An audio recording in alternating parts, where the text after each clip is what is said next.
ایک وقت حوریہ ان کی باتوں میں آ سکتی ہے، انابیہ نہیں۔ انابیہ بڑی پکی قادیانی اور مرکز کی وفادار ہے۔ موم ڈیڈ، مشراس کہاں ہے؟ وہ اپنے کمرے میں بھی نہیں ہے، اور تو اور اس کے سارے کپڑے بھی غائب ہیں۔ حوریہ بے دھڑک کمرے میں گھسی چلی آئی تھی، پریشان ہونے کی اداکاری کرتے ہوئے ان دونوں میاں بیوی کو دیکھ استفسار کرنے لگی۔ دارم صاحب پریشان ہو کر اپنا سر پکڑ رہے تھے۔ حوریہ بیٹا یہاں بیٹھو۔ دارم صاحب نہایت تحمل سے اسے سمجھانے کی نیت رکھتے تھے۔ وہ صوفے پر بیٹھ کر سامنے والے صوفے پر بیٹھنے کا اشارہ کرنے لگے۔ ڈیڈ، مشراس کہاں ہیں؟ پہلے مجھے یہ بتائیں، میرا بیٹا کہاں ہے؟ وہ اس بار بلند آواز میں استفسار کرنے لگی۔ بیٹا مشراس کو زاویار لے گیا ہے اپنے ساتھ۔ انابیہ بیگم اس کا ہاتھ پکڑ کر اطلاع دینے لگیں۔ ساتھ ساتھ ابھی وہ کچھ آگے بولتیں کہ دارم صاحب نے کھا جانے والی نگاہ سے گھور کر انہیں دیکھا، جس پر وہ بولتے بولتے رکیں۔ وہ میرے مشراس کو لے گیا؟ پر کیوں؟ حوریہ الجھی نگاہوں سے ان دونوں کو دیکھ کر پوچھنے لگی۔ ہم نہیں جانتے، مگر تم بے فکر ہو جاؤ، ہم بہت جلد زاویار کو ڈھونڈ لیں گے۔ دارم صاحب اطمینان بخش انداز میں صوفے سے کھڑے ہو کر اسے دلاسا دینے لگے۔ وہ اسے جھوٹا دلاسا نہیں دے رہے تھے، انہیں واقعی یقین تھا وہ کچھ گھنٹوں میں ہی اسے ڈھونڈ کر مشراس سمیت واپس لے آئیں گے۔ مگر وہ کہاں جانتے تھے وہ زاویار تھا، حدید نہیں۔ وہ دھن کا پکا تھا، اور یہ بازی تو زندگی اور موت کی تھی، اس میں وہ کیسے چوک سکتا تھا؟ ڈیڈ، مجھے نہیں پتا، آپ میرا بیٹا مجھے لا کر دیں، وہ روتے ہوئے کہہ کر انابیہ بیگم کے سینے سے لگ گئی۔ دارم صاحب پولیس والوں کے ساتھ مل کر اسے خاموشی سے ڈھونڈ رہے تھے۔ دارم صاحب اور انابیہ کی نظر میں حوریہ نے اپنے بیٹے کے غم میں خود کو کمرے میں بند کر لیا تھا۔ دارم صاحب زاویار کو نہیں ڈھونڈ پا رہے تھے، انہیں لگا حوریہ کا ایک کمرے میں بند رہنا ہی بہتر ہے۔ انہوں نے انابیہ کو سخت تاکید کر رکھی تھی کہ مرکز کے لوگوں کو گھر کے اندرونی حالات کا ذرا علم نہ ہو۔ مرکز کے بڑوں نے جب زاویار اور حوریہ کے نکاح کے متعلق استفسار کیا تو دارم صاحب مشکل میں پڑ گئے۔ انہیں سمجھ نہیں آ رہا تھا وہ زاویار کو کیسے بچائیں۔ وہ نہیں چاہتے تھے کسی صورت بھی زاویار کے مشراس کو لے کر بھاگ جانے کا مرکز والوں کو علم ہو، نہ ہی حوریہ کی حالت کا۔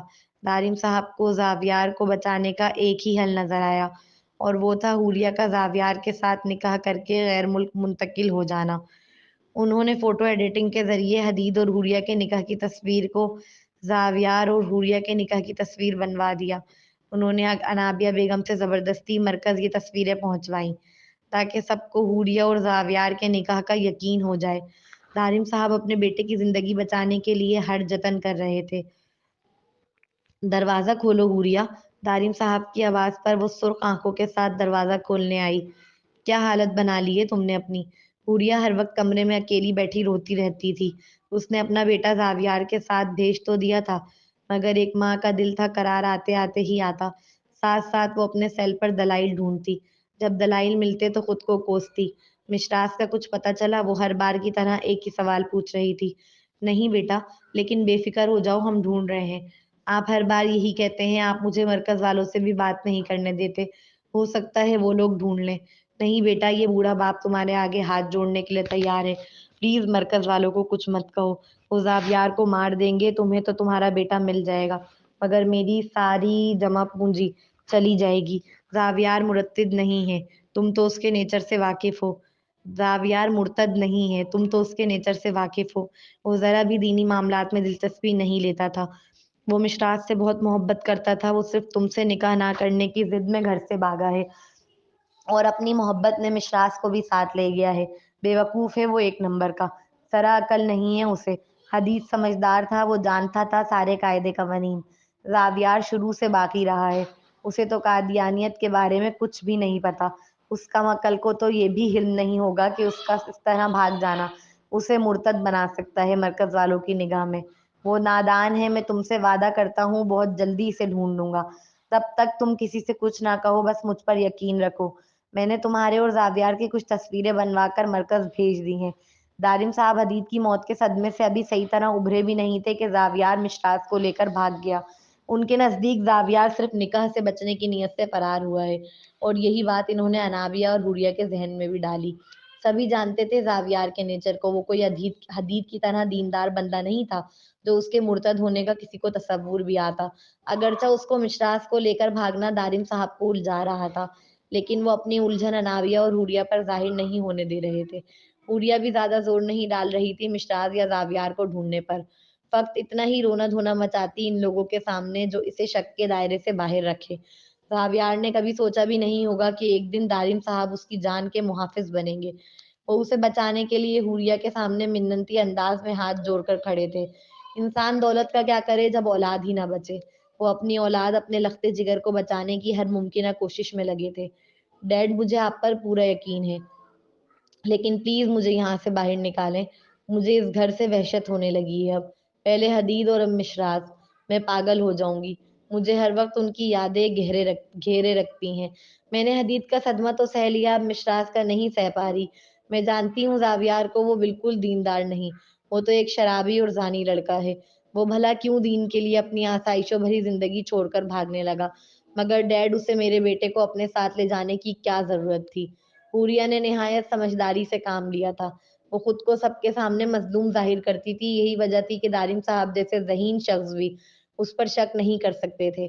بیٹا، میں نے کہا نا، وہ بہت محبت کرتا تھا مشراز سے، صرف اسی لیے اسے اپنے ساتھ لے گیا۔ تم فکر مت کرو، میں ڈھونڈ رہا ہوں اسے، اور رہی بات اس گھر کی، تو میں سوچ رہا تھا کچھ مہینوں کے لیے تم باہر گھوماؤ۔